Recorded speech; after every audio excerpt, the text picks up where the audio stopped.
Bible గ్రంథంలో ఒక మహాభక్తుడు ఉన్నాడు. ఆయన పేరు Daniel. If you see Daniel chapter 9 verse 4 to 19 మనం చూసినట్లయితే దానియేలు గ్రంథము చూడండి. Book of Daniel chapter 4 verse 6, chapter 9 verse 6 మనం చదువుకుందాం. అందరం కలిసి చదువుకుందాం. చాప్టర్ 9 వర్స్ 6 మనందరం కలిసి చదువుకుందాం. నీ ఆజ్ఞలను నీ విధులను అనుసరించటమా అని పాపులమును దుష్టులమునై చెడుతనమునందు ప్రవర్తించు తిరుగుబాటు చేసిన వారము. So if you see the life of Daniel was leading a pleasing life before men as well as before God.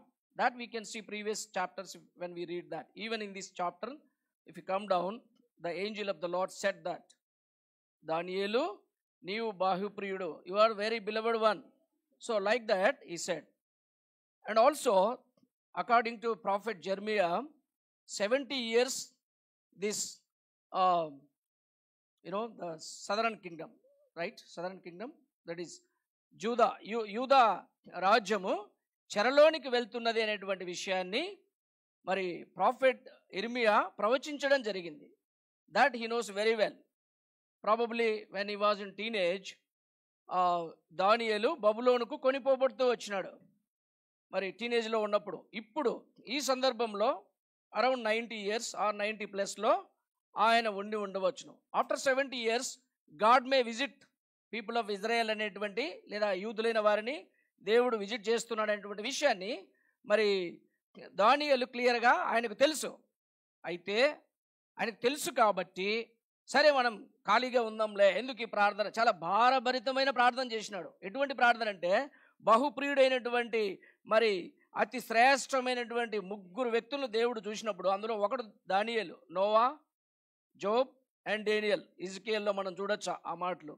అటువంటి వ్యక్తి ఏం చేస్తున్నాడంటే దేవుని సన్నిధికి వెళ్ళి ప్రాధేయపడుతున్నాడు. ఎటువంటి ప్రార్థన అంటే గంభీరమైన ప్రార్థన చేసినాడు. నేను పాపం చేసినాను, మా యొక్క పితరులు పాపం చేసినారు, కాబట్టి మా పాపాలను క్షమించు. O Lord forgive my sins, even sins of our ancestors, మా యొక్క పూర్వీకుల పాపాలని కూడా క్షమించు అని చెప్పేసి చాలా దీనంగా మరి ఏం చేస్తున్నాడు, ఆయన ప్రార్థన చేస్తూ ఉన్నాడు. ఏ విషయంలో వీళ్ళు తప్పిపోయినారు అని మనం చూసినట్లయితే చూడండి, 6th మనం చదివాం కదా, నీ ఆజ్ఞలను మేము we have not listen to your servants the prophets who spoke in your name to our kings, our princes and our fathers and to all that people of the land. ప్రజలందరితో దేవుడు మాట్లాడినాడు ప్రవక్త ద్వారా, రాజులతో మాట్లాడినాడు, రాజకుమారులతో మాట్లాడినాడు, కుమార్తెలతో బట్ వి రిజెక్టెడ్. మేము రిజెక్ట్ చేసినాం. యాక్చువల్గా డానియేల్ రిజెక్ట్ చేయలే. ఇది తెలుసో లేదో, ఇక్కడ కూర్చున్న ఎవరైనా మేము ప్రతి వారము వాళ్ళలో పాల్పొందేప్పుడు క్షమాపణ కోరుకుంటున్నాం కదా, every day we are asking for forgiveness, what is needed, why it is needed అనేటువంటి క్వశ్చన్ మార్క్ ఉన్నట్లయితే దయచేసి తీసేయి ఆ క్వశ్చన్ మార్క్. ఇప్పుడు ఎందుకు ఇక్కడ దానియేలు కంటే భక్తులు ఇక్కడ ఉన్నారని అనుకోవడం తప్పేమో, బట్ నేను అనుకుంటున్నాను దానియేలు కంటే మించిన భక్తులు ఇక్కడ మనం ఎవరం కూడా లేం. అలాంటి వ్యక్తే దేవుని సన్నిధికి వెళ్ళి క్షమాపణ కోరుకుంటున్నాడు. ఏ విషయంలో తప్పిపోయినాం చూడండి. వాళ్ళు ఏమంటున్నారు, ఆయన ఏమంటున్నాడు, వీఆర్ ద సిన్నర్స్. ఆయన ఏమంటున్నాడు అంటే మేము పాపులము, దుష్టులము, చెడుతనమందు ప్రవర్తించుచు తిరుగుబాటు చేసినటువంటి వారం. 5 నుంచి మనం 9 వచనాలు మనం చదివినట్లయితే మనకు అర్థమవుతుంది. చూడండి 9th verse, మేము మా దేవుడైన యెహోవాకు విరోధముగా పాపం తిరుగుబాటు చేస్తేమి, అయితే ఆయన కృపా క్షమాపణలు గల దేవుడై ఉన్నాడు. దేవునికి విరోధంగా తిరుగుబాటు చేసినాం కాబట్టి మమ్మల్ని క్షమించు ప్రభు అని చెప్పి తాను కోరుతూ ఉన్నాడు. నీ దాసుడైన మోషే ద్వారా మాకిచ్చిన ఆజ్ఞలు మేము అనుసరించాలి కాబట్టి నువ్వేం చేసినావు, మనం స్కాటర్ చేసినావు, చెదరగొట్టినావు. ఈ మాట రాయబడిన బైబిల్లో. నీవు నేను కూడా అంతకంటే ఘోరమైన పాపాన్ని చేసినాం. But the living and loving saviour he did not despised us. మనల్ని స్కాటర్ చేయలే, మనల్ని త్రోసివేయలే. ఎందుకని? దానియేలు కంటే గొప్పవాళ్ళమని కాదు కానీ, మరి తప్పిపోయిన ఇజ్రాయేలీల కంటే గొప్పవాళ్ళం కాదు కానీ, let me give 1 more year, కనీసం ఈ సంవత్సరంలోనైనా సరే ఈమె lead a life which is pleasing to me అని చెప్పేసి దేవుడు కరుణా సంపన్నుడై మనకు ఆయన ఎక్స్టెండ్ చేస్తున్నాడు అనేటువంటి విషయాన్ని మనం గమనించవలసిన వారమై ఉంటున్నాం. మనం కూడా as modern day believers we claim always we are the children of God, we are worshipping the Lord, we are taking part in the table without fail, and also we are doing outreaches regularly, and also we are going to the house of the Lord without fail అని చెప్పేసి మనం ఒకవేళ అనుకున్నట్లయితే, మరి దేవుని వాక్యాన్ని మనం గమనించినప్పుడు మనము కూడా అనేక విషయాలలో తప్పిపోయినాం. క్విక్గా కొన్ని చూద్దాం. డిట్రానమీ చాప్టర్ 6 వర్స్ 5 మనం చదువుకుందాం. ద్వితీయోపదేశ కాండము 6వ అధ్యాయము 5వ వచనం తీసిన వాళ్ళు చదవచ్చు.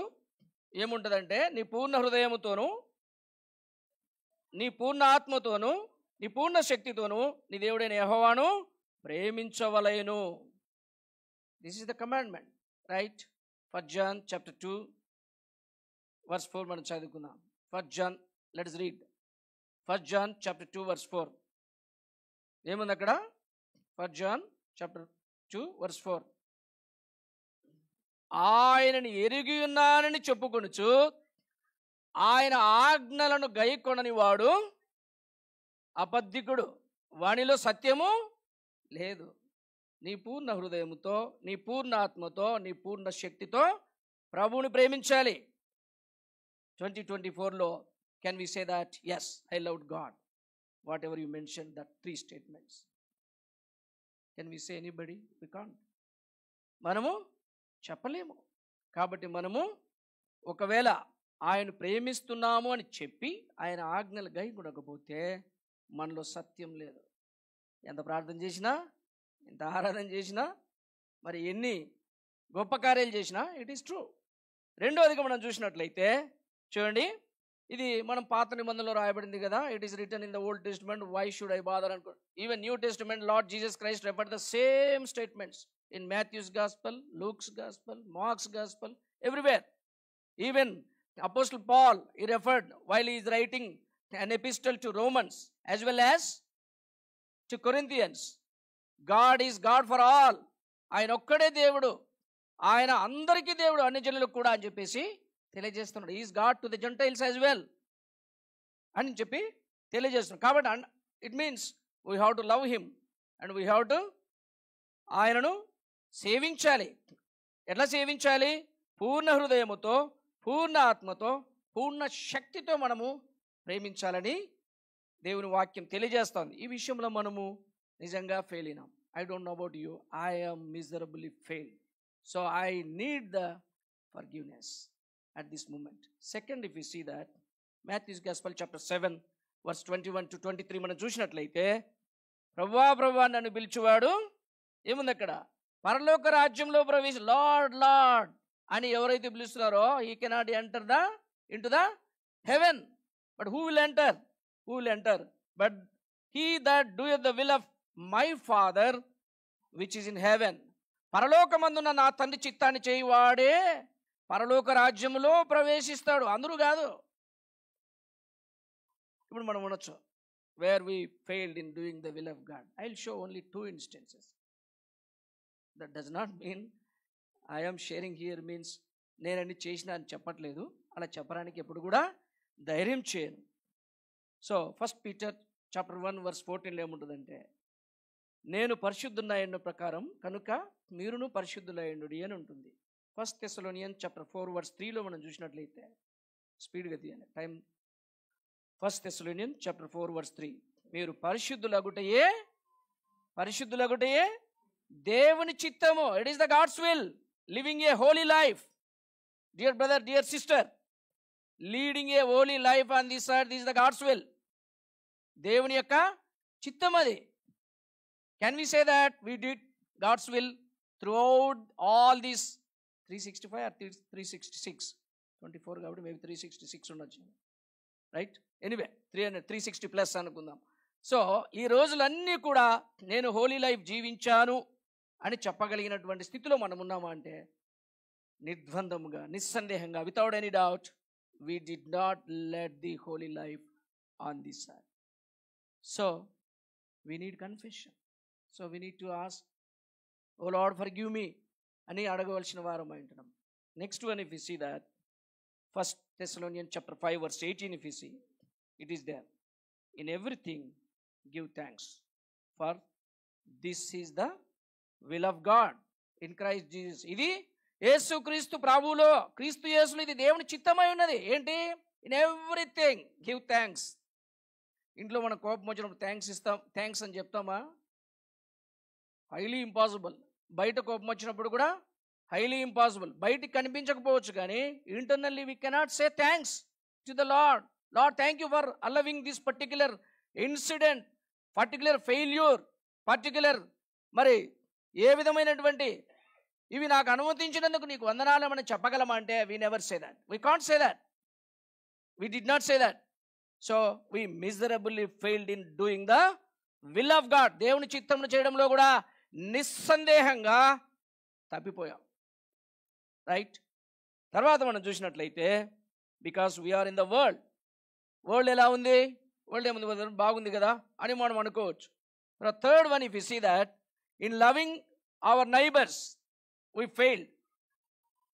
మనం అనుకోవచ్చు. చూడండి, లెవిటికస్ చాప్టర్ 19 వర్స్ 18 మీరు చూసినట్లయితే, కీడుకు ప్రతి కీడు చేయకూడదు, నీ ప్రజల మీద కోపముంచుకొనక నిన్ను వలె నీ పొరుగువారిని ప్రేమించుము. ఇది రాజులకు రాసినాడేమోలే అనుకున్నాడు. నీ ప్రజలు అంటే అదే కదా. Right. What is this? So నీ ప్రజల మీద మరి కోపం ఉండకుండా ఏం చేయాలి? వారిని ప్రేమించాలి అని చెప్పినాడు. నీ ప్రజలంటే అందరూ కదా, అందరికీ రాయబడుతూ ఉందన్నమాట. ఇక్కడ మనం చూసినట్లయితే మనం అనొచ్చు, ఎవరు నా పొరుగువాడు? Who is that? Luke's gospel chapter 10, Luke's Gospel chapter 10 verses 25 to 37, if you see, there was a man. ఆయన ఏం చేస్తున్నాడు? యెరూషలేము నుండి ఎరికోకి వెళ్తున్నప్పుడు some thieves came and did beat him very badly. కొన ఊపిరితో వదిలేసి వెళ్ళిపోయినప్పుడు ఆ దారిన ఒక యూదుడైన వ్యక్తి వెళ్తూ ఉన్నాడు. ఆయన వెళ్ళిపోయి ఏం చేశాడు అంటే, చూశాడు చుట్టూ, అరే ఇక్కడ ఏదో దొంగలు ఉన్నట్టున్నారు, maybe some robbers are there, let me be careful అని చెప్పేసి, దేవుని వాక్యం బాగా తెలుసు for a Jewish people, but he left, వెళ్ళిపోయినాడు. తర్వాత లేవీయుడు, ఈయనెవరు? వాక్యం బోధించే వ్యక్తి. జనాల యొక్క డబ్బులు అది తీసుకొని స్థలాలు, పొలాలు, ప్లాట్లు గిట్లు కొనుక్కొని బాగా ఫ్యాట్గా తయారైన వ్యక్తి. తాను కూడా వెళ్ళాడు కానీ చూశాడు, అరే ఇక్కడ దొంగ ఉన్నాడే అని చెప్పేసి, దొంగలు ఉన్నట్టున్నారని వెళ్ళిపోయినాడు. తర్వాత ఒక సమరయుడు వెళ్ళి చూసి ఏం చేస్తున్నాడు? తనను తీసుకొని ఈజ్ టేకింగ్ టు అనగా ఒక హోటల్ లాంటి దగ్గరికి వెళ్ళి, ఇదిగో ఇతను జాగ్రత్తగా చూసుకో, తిరుగు ప్రయాణంలో నీకేమైనా మరి ఖర్చు చేసినట్లయితే ఇతనికి ఐ రీపే దాట్ అని చెప్పేసి వెళ్ళిపోయినాడు. ప్రభు అడిగినారు, ఎవరు ఇక్కడ పొరుగువారు చెప్పనంటే అందరూ గట్టిగా బిగ్గరగా చెప్పినారు. మనం కూడా చెప్తాం, ఏంటంటే సమరయుడు. నీవు నేను కూడా సమరయుని వలె మనం ఉన్నామా ప్రశ్నించుకోవాలి. So we failed there as well. Sometimes maybe జనాలు చూసేటప్పుడు ఫేస్బుక్లో లేకపోతే ఇన్స్టాగ్రామ్లో ఫోటోలు పెట్టుకోవడానికి ఇస్తున్నట్లుగా షోపుటం, లేకపోతే షో అప్ చేసి ఉండొచ్చు, రియల్గా కూడా చేసి ఉండొచ్చులే. Some people they will keep to encourage others. అవి చూసినప్పుడు ఎంకరేజ్ చేయబడతారని. I'm not talking about them, but రియల్గా తన పొరుగువానికి సహాయం చేయలేని సందర్భంలో బైబిల్ ఏం చెప్తుందంటే, చూడండి, మార్క్స్ గాస్పల్ చాప్టర్ 12 వర్స్ 33 మనం చూసినట్లయితే, ఒకడు తన్నువల తన పొరుగువాని ప్రేమించుటయు సర్వాంగ హోమములన్నిటికంటేను బలుల కంటే అధికం. It is the greater than any kind of sacrifice, loving your neighbour. ఇంకా పాల్ ఒక అడుగు ముందుకేసి ఏం చెప్పాడంటే, గెలేషియన్ చాప్టర్ 5 వర్స్ 14లో, ధర్మశాస్త్రం అంతయు నిన్ను వలె నీ పొరుగువారిని ప్రేమించుమని ఒక మాటలో సంపూర్ణమై ఉన్నది.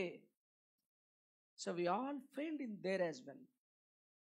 సో 3 విషయాల్లో మనము ఫెయిల్ అవుతూ వచ్చినాం. దేవుని ప్రేమించడంలో ఫెయిల్ అయినాం, దేవుని చిత్తంను చేయడంలో ఫెయిల్ అయినాం, తర్వాత మన పొరుగు వారిని ప్రేమించడంలో కూడా we failed in loving our neighbors as well. So we need to repent before God. తర్వాత లోకంలో మనం చూసినట్లయితే ఫస్ట్ జాన్ 2:16 మనం చూస్తే, లోకంలో ఉన్నదంతయు ఏముందంట? So what is there? So the lust of the flesh and the lust of the eyes and the pride of life. లోకంలో ఉన్నదంతా నేత్రాశ, శరీరాశ, జీవబడమం. ఇద్దరు అన్నదమ్ములు ఉండేవాళ్ళు. మంచి భక్తి కలిగి తల్లిదండ్రులకు పుట్టాడు. చిన్నోడేమో మంచి ఇంటెలిజెంట్ ఫెలో అనకూడదు, మంచి చురుకైన వ్యక్తి యాకోబు. ఒకరోజు భోజనం చేస్తా ఉన్నాడు. అన్న పొలంలో ఉండి బయటకు వచ్చాడు. వచ్చి, అరే నాకు ఆకలేస్తుంది, అది ఇవ్వు, ఆ కర్రీ ఇవ్వు అన్నాడు. నేను ఇవ్వను, నీ జ్యేష్ఠత్వాన్ని నాకు ఇవ్వు అన్నాడు. సో అప్పుడు ఏం చేసినాడంటే జ్యేష్ఠత్వాన్ని అమ్మివేసినాడు. సో అక్కడ అమ్మివేసినట్టు రాయబడింది జెనసిస్లో. హీబ్రూస్లో చాలా భయంకరమైన మాట రాయబడుతుంది. శరీర సంబంధమైన నీడ్స్ కొరకు దేవుని యొక్క చిత్తాన్ని పక్కన పెట్టినట్లయితే ఈ రాత్రికాల సమయంలో దేవుడు నిన్ను నన్ను కూడా ఏశావు యొక్క లిస్ట్లో చేరుస్తున్నాడు. వినడానికి కొంచెం కష్టం అనిపిస్తుంది కానీ but this is the true. చదువుదాం. హీబ్రూస్ చాప్టర్ 12:16 ఒక్క పూట కూటి కొరకు తన జ్యేష్ఠత్వపు హక్కును అమ్మివేసిన ఏశావు వంటి భ్రష్టుడైనను వ్యభిచారి అయినను ఉండినేమో అని మిమ్మల్ని మీరు జాగ్రత్తగా చూసుకొనుడి. శరీర సంబంధమైన అది ఒకరోజు. ప్రభువైన యేసుక్రీస్తు వారు 40 దినములు ఉపవాసం ఉన్నాడు, 40 రాత్రులు ఉపవాసం ఉన్నాడు. Matthew's gospel chapter 4 if we read 1 to 4 verses we can understand very well that సాతానుడు తెచ్చే టెంప్టేషన్ ఏంది? భోజనం కావాలి కదా, ఆకలిస్తుంది కదా, నీకు నిజంగా ఆకలి అవుతుంది. Because Lord Jesus Christ is 100% man. We know very well. తన యొక్క అవసరాలు తీర్చుకోవడానికి దైవత్వాన్ని ఆయన ఎక్కడా వాడినట్లు నాకైతే అర్థం కాదు బైబిల్లో. సో ఇక్కడ చూసినట్లయితే మరి తన కలిగినటువంటి ఆకలిని ఏం చేస్తున్నాడు? దేవుని నోట నుండి వచ్చే ప్రతి మాట వలన మనిషి జీవిస్తాడని చెప్పేసి డిటరానమీ చాప్టర్ 8:3 ఉన్నటువంటి మెన్షన్ చేయబడిన రాయబడిన మాటను తను ఏం చేస్తున్నాడంటే తెలియజేస్తూ ఉన్నాడు. బట్ దిస్ మ్యాన్ ఏశావు ఒకరోజు భోజనం కోసము మరి తన శరీరం ప్రేరేపించడం ద్వారా ఈ లాస్ట్ తన యొక్క జ్యేష్ఠత్వాన్ని కోల్పోయినాడు. నీవు నేను కూడా లోకంలో ఉన్నాం. Most of the time as per our flesh desires మనం నడిచాం. ఇది వాస్తవం. It's truthful, no doubt. కాబట్టి నీవు నేను కూడా క్షమాపణ అడగవలసిన వారం అన్నాం. తర్వాత లస్ట్ ఆఫ్ ద ఐస్, ఆ యొక్క పండును చూసినప్పుడు ఎవరు? యాడమ్స్ వైఫ్ ఈవ్, హవ్వ వెళ్ళి ఇది రమ్యంగా ఉందే, తినడానికి మంచిగా ఉందని చెప్పేసి తీసుకొని తిన్నది. తినేం చేసింది? పాపాన్ని పొందింది. తను పాపాన్ని చేసిన వ్యక్తిగా ఉంది. పాపం చేసినప్పుడు సర్లే అండి పొరపాటు అయిపోయింది కదా, ఇక్కడ ఉన్నాడని చెప్పాడు దేవుడు. చెప్పలే, వెళ్ళగొట్టెను అని రాయబడి ఉంది 3వ అధ్యాయం మనం చదివినప్పుడు. దేవుడు ఏదో వనంలో ఉండి వారిని వెళ్ళగొట్టినాడు. అనదర్ పర్సన్ గేహజీ దగ్గర, సిరియా దేశపు వాడైన నయమాన్ అనేటువంటి వ్యక్తి ఎలీషా దగ్గరికి వచ్చాడు. కుష్ఠరోగం ఉంది, స్వస్థపరచబడినాడు. స్వస్థపరచబడి ఏం జరుగుతూ ఉంది? తర్వాత ఆయన వస్త్రాలన్నీ తీసుకొని వచ్చి ఇచ్చినప్పుడు తీసుకోలే, నాకు వద్దన్నాడు. Is the real servant of God, right? అలాంటి వాళ్ళు మనం సవాల్గా తీసుకోవాలి. అలాంటి వాళ్ళను ఎగ్జాంపుల్గా తీసుకొని పరిచయం చేయాలి. అంతేగాని జనాల మీద డిపెండ్ అవ్వడం కాదు. You should not do that. So ఇక్కడ చూసినట్లయితే గేహజీ అనేటువంటి వ్యక్తి ఉన్నాడు. గేహజీ వీళ్ళు ఏం చేసినాడు? అరే నా యజమానుడికి అసలుకి ఆయన ఏ లోకంలో ఉన్నాడు, ఇక్కడ లేడు, present world, he is not in the present world, let me go అని చెప్పేసి తెచ్చుకొని తనకు తన వంశానికి కుష్ఠరోగం, అక్కడి నుండి వెళ్ళగొట్టబడినాడు. ఇజ్రాయెల్ పీపుల్తో నివసించలేకపోయినాడు, వెలుపట నివసించాడు. Dear brother and sister, because of the lust of flesh and lust of ice, even you and I also to be thrown away from the people of God, from the presence of the Lord. But God did not do that because He is loving us. He is asking, He is giving, He is extending one more year in your life and my life. And also if you see that, the last one, the pride of life, the last one. So Saul was unable to kill Goliath. గొల్లియాతును చంపలేకపోయినాడు. David వెళ్ళి చంపాడు. Sisters ఊరుకోకుండా వీళ్ళు సైలెంట్గా ఉంటే బాగుండేది. వీళ్ళు ఏం చేశారంటే మంచిగా పాటలు పాడేసినారు. ఏమని పాడినారు? సౌలు ఏం చెప్పినాడు? ఓన్లీ 1000 మందిని అంతే. దావీదు చూడు 10,000 మందిని చంపి. ఇది వీళ్ళు మాట్లాడిన ట్రూతే కొన్నిసార్లు ప్రాబ్లమ్స్ వస్తాయి. అప్పటి నుండి స్టార్ట్ అయిపోయింది. ఏం స్టార్ట్ అయింది? దావీదుని తరమడం. మరి సౌలులో ఏమొచ్చింది? అసూయ వచ్చింది, గర్వం ఉంది. నాశనమునకు ముందు గర్వం నడిచింది. తన ఇల్లు కోల్పోయినాడు, తన జీవితాన్ని కోల్పోయినాడు, మొత్తం రాజ్యం కూడా వెళ్ళిపోతా వచ్చింది. So the pride of life, many times we have exhibited it. Some times we did hide it, but we had that pride of life. మన జీవితంలో కూడా గర్వాన్ని కలిగి మనం ఉంటూ వచ్చినాం. తద్వారా మనం ఏం చేసినాము? నష్టపోవలసిన వారమై ఉంటున్నాం. అయితే ప్రేమ కలిగిన దేవుడు ఏం చేసినాడు? మన జీవితాలను ఎక్స్టెండ్ చేస్తూ ఉన్నాడు. Why? So that we will confess, మనము క్షమాపణ అడిగి సరి చేసుకొని ముందుకెళ్ళాలని దేవుడు కోరుతున్నాడు. The last one, we did idol worship as well. No, we did not do. We are Orthodox Christians, Hebronites, or something. We'll say that. Clearly, the word of God says that we did that. How? అని మనం చూసినట్లయితే apostle Paul is saying like this, దురాశ విగ్రహారాధన అని చెప్తున్నాడు. So Paul declares that greed is idolatry, that and also అత్యాశతో ఉండడం కూడా ఇతర దేవతలను ఆరాధించడం అని పౌలు ప్రకటిస్తూ వచ్చినాడు. ఇశ్రాయేలీలకు మోషే ద్వితీయోపదేశకాండాన్ని రెండవసారిగా ధర్మశాస్త్రాన్ని బోధిస్తూ ఉన్నప్పుడు దేవుని ఆజ్ఞల గురించి, సో ఈ సెడ్ లైక్ దిస్, ఏం చెప్పాడు అంటే 19-20 verses we see that. So నీ దేవుడైన యెహోవాను మరిచి ఇతర దేవతలను అనుసరించి పూజించి నమస్కరించిన యెడల మీరు నిశ్చయముగా నశించిపోదురు అని చెప్పినాడు. మీరు నశించిపోతారని చెప్తూ వచ్చినాడు. డైరెక్ట్గా విగ్రహారాధన చేయకపోవచ్చు, కానీ అత్యాశ కలిగి దురాశ కలిగి విగ్రహారాధన మనం చేసిన వారుగా ఉంటూ వచ్చినాం. ఇది వాస్తవం, ఇది నిజం, అందులో డౌట్ లేదు. సో మనం కూడా ఏమవ్వాలి? పెరిష్ అవ్వాలి. But the lord is giving grace, is sowing grace. ఎందుకు? మనల్ని మనం సరి చేసుకోవాలని. బైబిల్ గ్రంథంలో ఈ మాటలు రాయబడింది, మంచి ఫలాలు ఫలించని ప్రతి చెట్టు కట్ ఇట్ ఆఫ్, నరికించి ఏం చేయాలి? అగ్నిలో వేసేయమని చెప్తున్నాడు. కానీ ప్రేమ కలిగిన దేవుడు ఈ సంవత్సరము కూడా ఉండనిమ్ము, నేనేం చేస్తాను? ఎరువేస్తాను, ఇవన్నీ కూడా ప్రొవైడ్ చేసి సరి చేస్తాను, ఫలించితే ఫలించినట్టు, లేకపోతే తర్వాత కట్ చేయని చెప్తూ వచ్చినాడు. దేవుని యొక్క వాక్యంలో మనం గమనించినప్పుడు మరి నీవు నేను కూడా ఇన్ని విషయాల్లో ఫెయిల్ అయిపోయి వచ్చి న్యూ ఇయర్లోకి వెళ్తాం. 2025లో 2025 కూడా 24 లాగానే ఉంటుంది, 26 కూడా 24 లాగానే ఉంటుంది, ఇంకా వరస్ట్ కూడా ఉండొచ్చు. If you don't really repent and ask for forgiveness, ప్రభు దగ్గర నిజంగా హృదయంలో పొడవబడి క్షమాపణ కోరుకొని విడిచిపెట్టకపోతే మరి ఎన్ని సంవత్సరాలు మారినా మన జీవితం మారదు. ఎందుకు మనము ఆయన దగ్గర అడగాలంటే, మరి డేనియల్ 9:18లో ఈ విధంగా చెప్తున్నాడు, దానియేలు నీ గొప్ప కనికరమును బట్టి నిన్ను ప్రార్థిస్తున్నాను, ప్రభువా ఆలకించు, O Lord please listen to me అని చెప్పేసి Daniel is praying. Even Psalms 25:11 చూస్తే, for your name sake O Lord pardon my guilt, నా యొక్క దోషములన్నింటినీ క్షమించు. 103వ కీర్తన 3వ వచనాన్ని మనం చూసినప్పుడు ఈ విధంగా రాయబడుతుంది. 2-3 వచనాలను చదివితే 3వ వచనం, is the God who for gives all our iniquity, మన పాపం అంతటిని కూడా ఆయన ఏం చేస్తాడు? క్షమించాలని చెప్పేసి కోరుతూ ఉన్నాడు. ఓన్లీ థింగ్ నీవు నేను చేయాల్సింది ఏంటంటే, మరి మనం నిజంగా యథార్థంగా ఆయన సన్నిధిలో ఒప్పుకోవాలి.